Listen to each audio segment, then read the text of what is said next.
भक्तों, आज मैं आपसे एक बहुत महत्वपूर्ण बात साझा करने वाला हूं। रोज की पूजा में हमें कौन सी आरती करनी चाहिए, यह सवाल लगभग हर घर की माता बहन के मन में कभी न कभी जरूर उठता है, क्योंकि हर इंसान चाहता है कि उसकी पूजा पूरी तरह सही हो, भगवान उसकी भक्ति को स्वीकार करें और घर में सुख शांति बनी रहे। भक्तों, घर में पूजा करना कोई साधारण काम नहीं है। ये केवल दिया जलाने या घंटे बजाने का नाम नहीं है। पूजा वह माध्यम है जिसके जरिए हम भगवान से जुड़ते हैं, अपनी मन की बातें उनसे कहते हैं और उनसे आशीर्वाद मांगते हैं। इसी कारण ये जानना बहुत जरूरी है कि रोज की पूजा में कौन सी आरती करनी चाहिए, कौन सा नियम अपनाना चाहिए और कौन सी छोटी छोटी गलतियां हमें नहीं करनी चाहिए। आजकल की भागदौड़ भरी जिंदगी में हमारी माता बहनें ही सबसे ज्यादा नियमित पूजा करती हैं। सुबह उठकर घर का काम, बच्चों की देखभाल, खाना पीना, इन सब कामों के बीच भी वे पूजा अर्चना के लिए समय निकालती हैं। ऐसी श्रद्धा और प्रेम को भगवान जरूर स्वीकार करते हैं।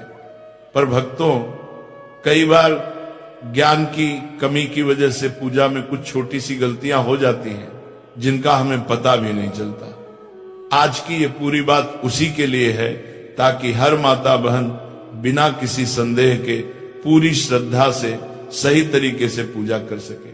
तो भक्तों, आज हम बहुत सरल तरीके से समझेंगे रोज कौन सी आरती करनी चाहिए, आरती कब करनी चाहिए, पूजा की शुरुआत कैसे होनी चाहिए, कौन से नियम जरूरी हैं और कौन सी आरती रोज करने से घर में बरकत बढ़ती है। भक्तों, हर घर में पूजा का स्थान बहुत पवित्र होता है। ये घर का वो कोना है जहां भगवान रोज बैठकर आपकी प्रार्थनाएं सुनते हैं। जिन घरों में सुबह शाम भगवान के सामने धूप दीप जलता है, आरती होती है, वहां के आधे से ज्यादा कष्ट और बाधाएं वैसे ही दूर होने लगती है, क्योंकि जहां रोज भगवान का स्मरण होता है वहां नकारात्मकता टिक ही नहीं सकती। इसीलिए पहला और सबसे जरूरी नियम है, पूजा जितनी जल्दी हो सके सुबह के समय कर लेनी चाहिए। सुबह का समय सबसे पवित्र माना जाता है। वातावरण शांत रहता है और मन भी स्थिर होता है। इस समय की गई पूजा का फल कई गुना बढ़ जाता है। इसीलिए जितना जल्दी संभव हो भगवान को स्नान कराएं, स्वच्छ वस्त्र पहनाएं और उनके सामने धूप दीप जलाएं।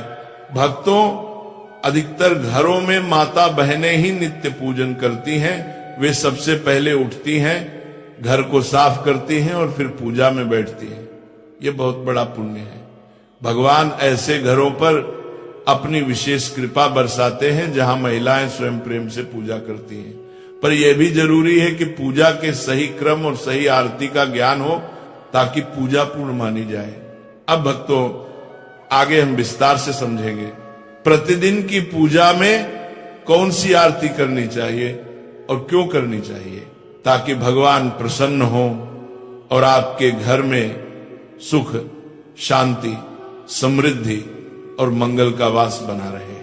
भक्तों, सबसे पहले इस बात को बहुत सरल तरीके से समझो कि घर में पूजा पाठ करना सिर्फ एक नियम नहीं होता, बल्कि ये हमारे घर की आत्मा को जगाने जैसा कार्य है। हर घर में माताएं और बहनें बहुत श्रद्धा से ये जिम्मेदारी निभाती हैं और कई घरों में पुरुष भी पूरी निष्ठा से भगवान की पूजा करते हैं। लेकिन पूजन का सही फल तभी मिलता है जब हम इसे समय पर सच्चे मन से और शुद्ध तरीके से करें। सुबह की पूजा कोई भारी काम नहीं है, केवल एक साधारण सा नियम याद रखना है। सुबह 7 बजे से 8 बजे के बीच पूजा पूरा कर लेना चाहिए। इस समय की गई पूजा घर में शांति सुख और बरकत को स्थिर करती है और भगवान का आशीर्वाद समय पर प्राप्त होता है। अब भक्तों, शाम की पूजा का महत्व और भी अधिक है जब सूरज ढलने लगता है और घर में हल्की हल्की सांझ उतरती है। उसे ही प्रदोष काल कहा जाता है। शास्त्रों में साफ लिखा गया है कि अंधेरा होने से पहले घर में दीपक अवश्य जल जाना चाहिए। अगर अंधेरा फैल जाए और दीपक न जले तो नकारात्मक ऊर्जा घर में जगह बना लेती है।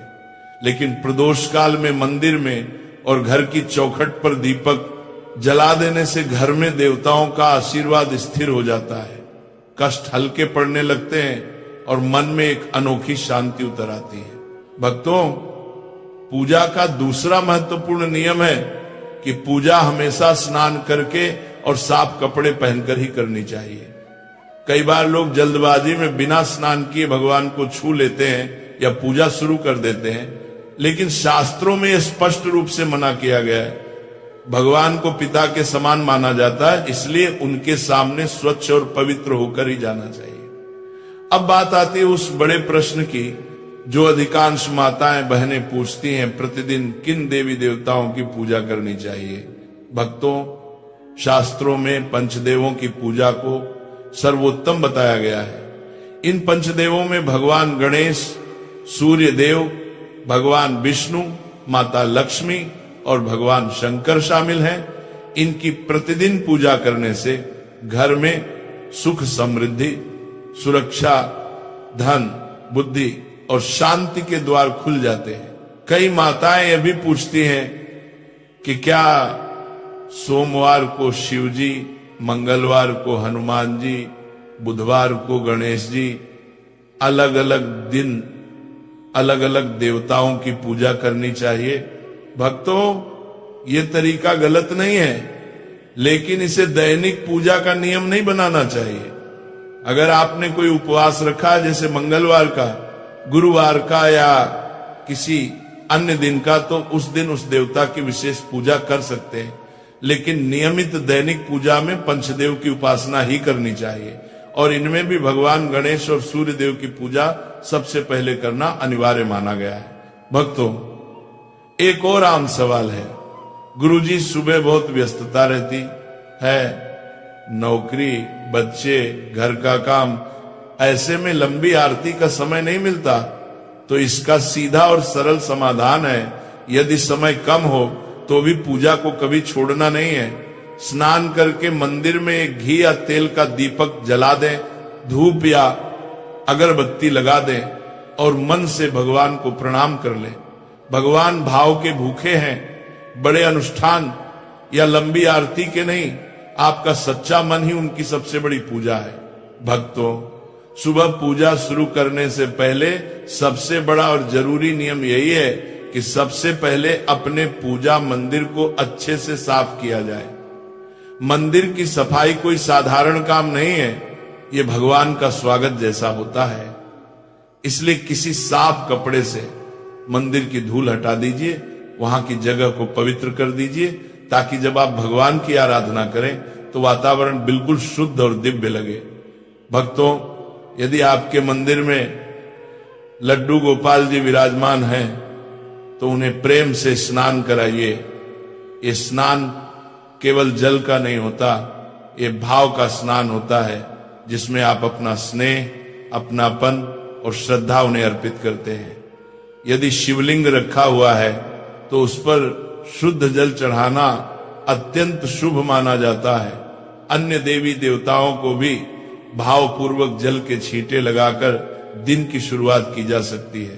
अब भक्तों, यदि आप चाहें तो पूजा में फूल अर्पित करना बहुत शुभ माना जाता है। फूल भगवान की कृपा, पवित्रता और हमारे मन की सुंदरता का प्रतीक है। प्रतिदिन सुबह मंदिर में 1 लोटा जल भरकर रखना भी जरूरी है। शास्त्रों में कहा गया है कि मंदिर में रखा हुआ जल घर की नकारात्मक ऊर्जा को दूर करता है और घर में शांति बनाए रखता है। यदि आपके घर पर दक्षिणावर्ती शंख रखा है तो उसमें भी प्रतिदिन जल अवश्य भरें। ऐसे शंख में भरा हुआ जल बहुत शुभ और ऊर्जा बढ़ाने वाला माना गया है। भक्तों, अब बात आती है भगवान को भोग लगाने की। प्रतिदिन भगवान को चाहे केवल चीनी, दूध, मिश्री या थोड़ा सा गुड़ ही क्यों न हो, भोग लगाना ही चाहिए। ये हमारी कृतज्ञता का प्रतीक है। अब जब आरती की बारी आती है तो जो दीपक या धूप आपने जलाई है उसे भगवान के सामने 5 या 7 बार घड़ी की दिशा में घुमाएं। ऐसा करते समय अपने इष्ट देवता का नाम मन ही मन लेते रहें। चाहे तो मन ही मन कोई छोटी सी आरती भी गा सकते हैं। यह नियम विशेष रूप से उन भक्तों के लिए बहुत उपयोगी है जिन्हें सुबह अधिक समय नहीं मिल पाता। सिर्फ दीपक घुमाकर, नाम जप कर और प्रणाम करके भी भगवान प्रसन्न हो जाते हैं, क्योंकि भगवान पूजा के दिखावे से नहीं, भाव से खुश होते हैं। अब भक्तों, जिन घरों में शालिग्राम जी, लड्डू गोपाल जी या भगवान विष्णु की मूर्ति स्थापित है, उनके लिए एक खास नियम है कि प्रतिदिन भगवान को तुलसी दल अवश्य अर्पित करें। तुलसी माता भगवान विष्णु की प्रिय है और शास्त्रों में कहा गया है कि तुलसी के बिना भगवान का भोग अधूरा होता है। यदि संभव हो तो प्रतिदिन लौंग कपूर की आरती भी करें। आप चाहें तो दीपक में रुई की बाती रखकर उस पर लौंग और कपूर डालकर भी आरती कर सकते हैं। इससे वातावरण शुद्ध होता है और घर की नकारात्मक ऊर्जा तुरंत दूर हो जाती है। अब भक्तों, उनके लिए एक अलग नियम है जिनके पास पर्याप्त समय है और जो पूरी विधि से पूजा करना चाहते हैं। ऐसे भक्तों को सबसे पहले ध्यान रखना चाहिए कि दीपक कभी खाली न रहे। दीपक में हल्दी, अक्षत, तिल या किसी पुष्प की पंखुड़ी डाल सकते हैं। इससे दीपक पवित्र और शक्तिशाली हो जाता है। ऐसा दीपक घर में बरकत लाता है और भगवान की कृपा स्थिर करता है। भक्तों, अब समझिए आरती करने का सही और सरल तरीका, क्योंकि पूजा का असली फल तभी मिलता है जब हम उसे प्रेम, नियम और सही विधि से करें। जब भी आरती शुरू करें, सबसे पहले गणेश जी की आरती करें। गणेश जी विघ्नहर्ता है। नु मानिया मानिया मानिया मानिया मानिया मानिया मानिया मानिया मानिया मानिया। और किसी भी पूजा का शुभारंभ उनके भी ना अधूरा माना जाता है। उसके बाद आप ए जय जगदीश हरे या कोई भी सार्वभौमिक आरती कर सकते हैं। लेकिन भक्तों, अगर आपके इष्ट देवता शिव जी हैं, कृष्ण हैं, दुर्गा माता है या कोई और देवी देवता, तो पहले या बाद में उनकी आरती अवश्य करें। ध्यान रखने वाली एक महत्वपूर्ण बात यह है कि पूजा के नियम ऐसे बनाएं जिन्हें आप रोज निभा सकें। ऐसा ना हो कि 1-2 दिन नियम निभाएं और फिर व्यस्तता के कारण कई दिन पूजा रुक जाए। भगवान नियम से प्रसन्न होते हैं, दिखावे से नहीं। इसलिए भक्तों, रोजाना सिर्फ 1 या 2 आरती का नियम रखिए जिसे निभाना आसान हो। अब भक्तों, कई बार ऐसा होता है कि सुबह बहुत जल्दी होती है या ऑफिस काम के कारण समय नहीं मिलता। ऐसे में आप अगर गणेश जी की पूरी आरती नहीं कर पा रहे हो तो चिंता मत कीजिए। आरती से पहले केवल इतना बोल दीजिए, श्री गणेशाय नमः या ओम गण गणपतये नमः। बस गणेश जी का ध्यान कर लीजिए, आपकी पूजा पूर्ण हो जाती है। अब भक्तों, कपूर की आरती की बात बड़ी खास है। कई भक्त हर दिन कपूर जलाकर आरती करते हैं, तो कपूर आरती हमेशा इस तरह करें, 2 लौंग और 2 कपूर के टुकड़े दीपक में या थाली में रखकर भगवान की आरती करें। लौंग कपूर जलाने से घर की नकारात्मक ऊर्जा तुरंत खत्म होती है, वातावरण शुद्ध होता है और देवी देवता अत्यंत प्रसन्न होते हैं। शास्त्रों में कहा गया है कि कपूर जलाना घर की बुरी शक्ति को भस्म कर देता है और सकारात्मकता कई गुना बढ़ जाती है। कपूर आरती के बाद ये पवित्र मंत्र अवश्य बोले, कर्पूर गौरम करुणावतारम संसार सारम भुजगेंद्र हारम सदा वसंतम हृदयारविंदे भवम वाणी सहितम नमामि। ये मंत्र बहुत शक्तिशाली है और इससे सभी देवी देवताओं की आरती पूर्ण मानी जाती है। इसके बाद आरती को थोड़ा ठंडा कर लें। फिर भक्तों, 3 बार आरती को अपने ऊपर से उतार कर ग्रहण करें। इससे भगवान का आशीर्वाद सीधे आपके जीवन में प्रवेश करता है। अब एक और जरूरी बात, आरती हमेशा आसन पर बैठकर करें। कभी भी सीधे जमीन पर खड़े होकर आरती नहीं करनी चाहिए। आपके सिर पर कपड़ा भी होना चाहिए। ये पूजा की पवित्रता बढ़ाता है। भगवान को आरती देने के बाद अपने सर से आरती जरूर लें और फिर उस लौंग कपूर की सुगंध को पूरे घर में घुमा दीजिए। इससे घर से बुरी नजर, रोग दोष और नकारात्मक ऊर्जा दूर हो जाती है। अगर आप पूजा में चालीसा पाठ या मंत्र जाप करते हैं तो पहले वो कीजिए, और आरती हमेशा अंत में की जाती है, यह नियम याद रखें। आरती के साथ भगवान के सामने थोड़ा भोग और एक लोटा जल जरूर होना चाहिए। यह पूजा को पूर्णता देता है। अगर आप पूजा को पूर्णता देता है, अब भक्तों, जो लोग दिन भर व्यस्त रहते हैं वे संक्षेप में भी सरल आरती विधि से पूजा कर सकते हैं। दीपक जलाकर, थोड़ी धूप लगाकर, बस 5 या 7 बार आरती घुमाकर, और जिनके पास समय भरपूर है वे विस्तृत विधि के साथ पूर्ण आरती कर सकते हैं। दोनों ही तरीके भगवान के लिए समान है, क्योंकि भगवान भावना देखते हैं, समय नहीं।